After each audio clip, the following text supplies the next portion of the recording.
कभी सोचा है इस देश में गरीब कौन है?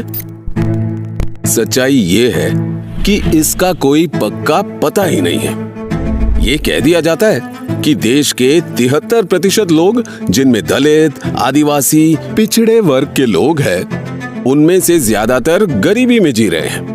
लेकिन उनमें भी कितने समाजों में लोग कैसे जी रहे हैं, कितना कमा रहे हैं, उनकी जरूरतें क्या है, यही जानने के लिए जातिगत और आर्थिक गिनती की जरूरत है। बिहार में जातिगत गिनती में पता चला है कि वहां की गरीब आबादी के 88% लोग दलित, आदिवासी और पिछड़े वर्ग के हैं। जी हाँ, 88%। पता है गरीब तबके की मासिक आमदनी कितनी है? 6,000 रुपए से भी कम है। इसी आय में खाना, किराना, दवाई सब। सारे देश की आर्थिक और जातिगत गिनती हो तो लाखों दर्द भरी कहानियां मिलेगी।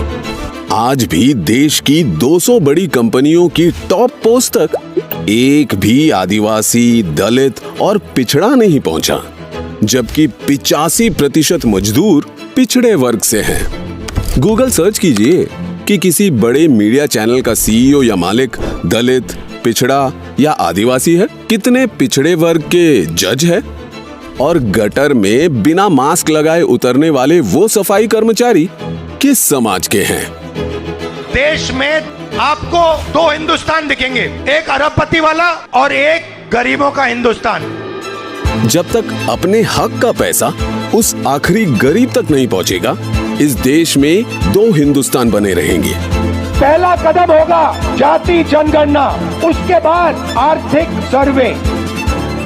भाजपा जातिगत और आर्थिक गिनती का कितना भी विरोध कर ले, पर देश के सबसे गरीब लोगों को तभी न्याय मिलेगा जब वे सही तरीके से गिने जाएंगे।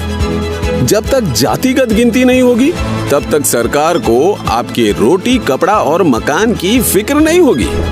जातिगत गिनती से ही आपकी पढ़ाई, कमाई और दवाई की सही योजना बनेगी। किसान, मजदूर और प्रवासी कामगारों, अल्पसंख्यकों की असली हालत पता चलेगी। आपके वर्ग की, समाज की समस्याओं की गिनती होगी, तभी उनका हल निकलेगा। सही आरक्षण मिलेगा, सही हिस्सेदारी मिलेगी, हक मिलेगा।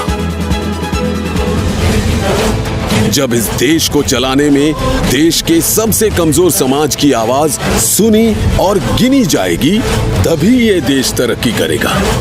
इसीलिए जातिगत गिनती के लिए आज ही बोलना होगा, जी खोल कर बोलना होगा, ताकि आपकी आने वाली पीढ़ियां आपकी ही तरह बिना गिनती, बिना हक के मुश्किल के अंधेरों में दम न तोड़ दें।